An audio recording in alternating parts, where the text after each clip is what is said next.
Hivi nawaza sometime, nafikiria sana hawa viongozi ambao wanaiongoza nchi ya Tanzania wanatumia akili kuwaza au wanafanya vitu vingine kwa kushauriana, au mtu anaamua kujifanyia tu anavyotaka. Maana inasikitisha sana jua haya mambo yanayotokea. Hebu angalia uchaguzi huu, watu wanaiba kura zinakusanywa, zinawekwa kwenye sanduku kama hivi dada atakavyoonekana huko kwenye video. Nayo video nitakuonyesheni hapo, muone vile ambavyo vilikuwa vinafanywa, vituko vilivyokuwa vinafanywa kipindi cha upigaji kura. Haya mambo yamesababisha Watanzania wengi wamekufa. Watanzania wamekufa sio kwa kupenda kwa taifa la Tanzania, sio Tanzania yenyewe ilikuwa imependa watu wake wafe. Watu wengi wamekufa kutokana na kundi dogo tu, kundi la watu wachache sana ambalo linadhani kwa akili zao, wanadhani wanalitetea taifa la Tanzania, kumbe wanaumiza taifa la Tanzania. Watanzania wamekufa. Je, taifa limefurahi? Niambie, kuna mtu yoyote ambaye anaweza kanithibitishia kwamba furaha ya Tanzania ni kuona wananchi wake wakiwa wamekufa vifo vya aibu vibaya namna hiyo? Nani anaweza kunithibitishia hili? Ukweli ni kwamba hapana. Nchi imegubikwa na huzuni. Teremsheni japo hata bendera ipepee nusu mingoti kuwakumbuka wale wote ambao wamekufa. Mimi sio mwanasiasa, na ninachokisema ninakisema juu ya yale mambo ambayo watu wameyapitia. Unajua, kila kitu sio lazima uwe mwanasiasa ili ukione kwamba ni kibaya. Kitu kibaya kinasemwa kwamba ni kibaya.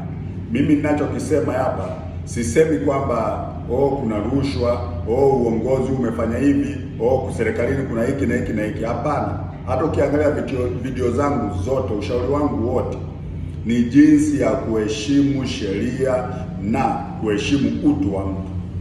Sasa tunaposema mambo kama haya, sio kwamba mimi napinga wala mimi ni mwanasiasa. Mimi sio mwanasiasa na siko kwenye siasa, lakini inapotokea hali ya kuua watu, kutoa roho za watu, kuumiza watu, hivi ndio vitu ambavyo mimi navisema. Ninachokiongelea hapo siko katika kuegemea upande wowote wa kisiasa wa chama chochote, lakini ninachokisema ni uhai wa mtu kuheshimiwa. Hebu jaribuni kuwa na hofu. Tuwe na nchi yenye watu ambao wana hofu wa kutoa utu wa mtu. Tusitengeneze ujasiri, mtu anaweza akapewa nguvu kwamba na uwezo wa kumteka huyu, akamuua, akamteka huyu, akamficha, akamweka kwenye nyumba yote anayotaka, anaweza akamchukua mtu yoyote muda wowote, anaweza akafanya vyovyote anavyotaka. Tusiende huko. Hicho ndio ninachokisemea. Kwa nini tuende huko? Ni huko tu. Kwa nini tuende? Kwa nini mtu sijiulize mara mbili mara tatu, unachokifanya je, ni sahihi, kinafaa? Kwa nini sifikie hatua hiyo mtu kawa unajiuliza? Kwa nini mjifanyie tu vitu mnavyovifanya?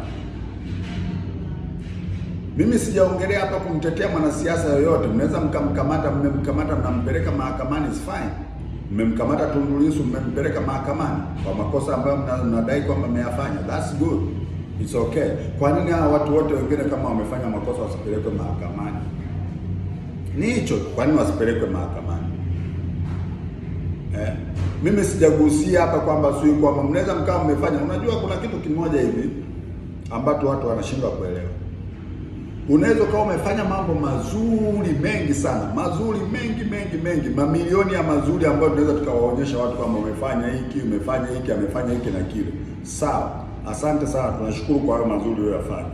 Lakini kumbuka, baya moja linafuta mazuri yote. Baya moja linaweza likakuchafua, ukachafuka, ukawa yani unanuka na watu wasione yale uliyokuwa umeyafanya. Kwa hiyo jitahidini mnapofanya mambo mazuri, mnapoonyesha watu kwamba tumefanya hiki na hiki na hiki, pia muonyeshe watu jinsi mnavyotii sheria na utawala wa haki. Ni hicho tu.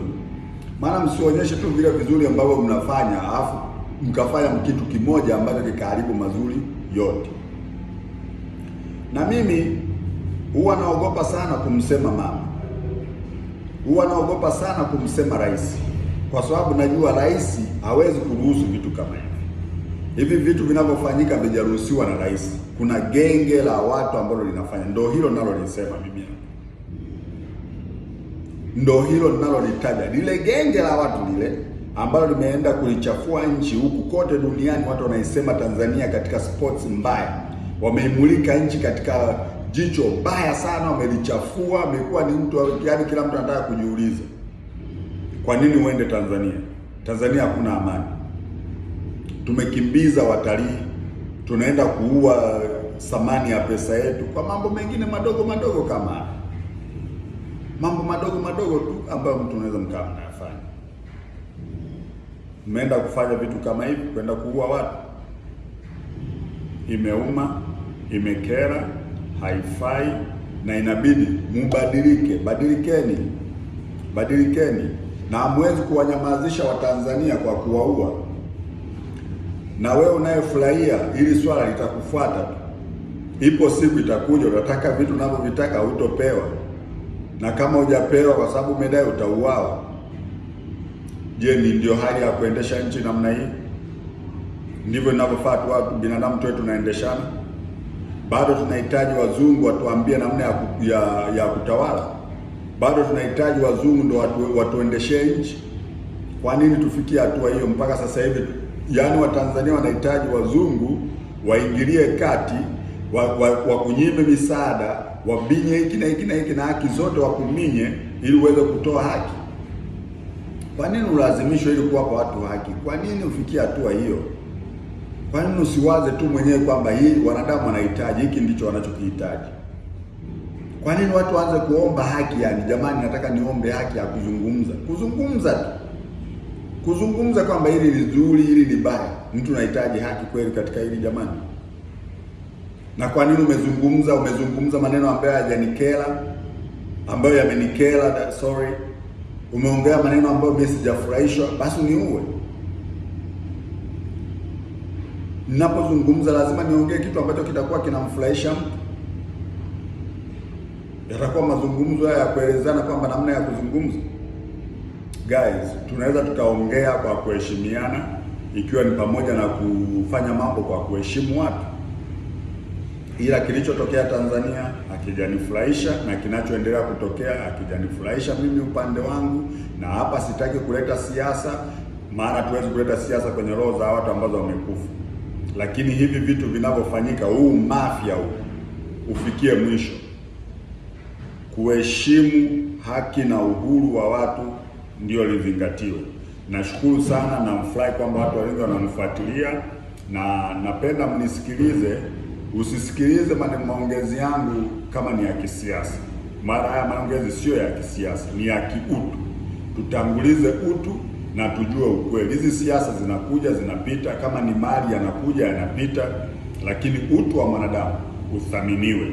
Ile damu ya nchi inapomwagika, kumwaga damu za watu ovyo ovyo, hii ni milaana, hii ni mikosi tunajitakia, ni mikosi mibaya sana ambayo tunaitakia. Umeona sasa hivi, hebu angalieni nchi ya Tanzania inavyoongelewa sasa hivi. Wewe unafikiri sasa hivi Tanzania tukifikia hatua hii ya kufanya, tutawaweza wale majirani zetu? Tutawaweza? Hatutowaweza, watapaa. Yani wametuzidi na watazidi kutuzidi, kwa sababu sisi sasa hivi tumeingia kwenye hatua ya kupigana, kugombana, kuuana, kutekana. Aliyetufundisha yani nani? Alafu kuna kitu kingine ambacho mimi nataka nikiongelea. 2000 nafikiri ilikuwa 2018 kuna chuo cha uongozi kimefunguliwa na Communist China. Chuo cha uongozi nafikiri maeneo ya Pwani, chuo cha uongozi kimefunguliwa na Communist China. Hivi kweli Tanzania tunahitaji Communist China kufundisha viongozi wetu namna ya kuongoza? Nchi za wakomunisti zianze kuleta vyuo vya kuwafundisha viongozi namna ya kuongoza. Sasa ndio hivi tunavyovipata. Kwanza mimi ningeshauri kile chuo kifungwe. Chuo cha kikomunisti cha Kichina kifungwe. hatuwezi kujifunza chochote kutoka kwa wakomunisti zaidi ya mauaji, kutishia watu ili uweze kutawala na uweze kubakia madarakani. Kwa hiyo naomba sana hivi vyuo ambavyo vinafunguliwa na hawa wa China viangaliwe sana, maana hakuna uhuru nchini kwao, watatuletea hayo katika nchi yetu. Ndio haya tunayoyaona sasa hivi.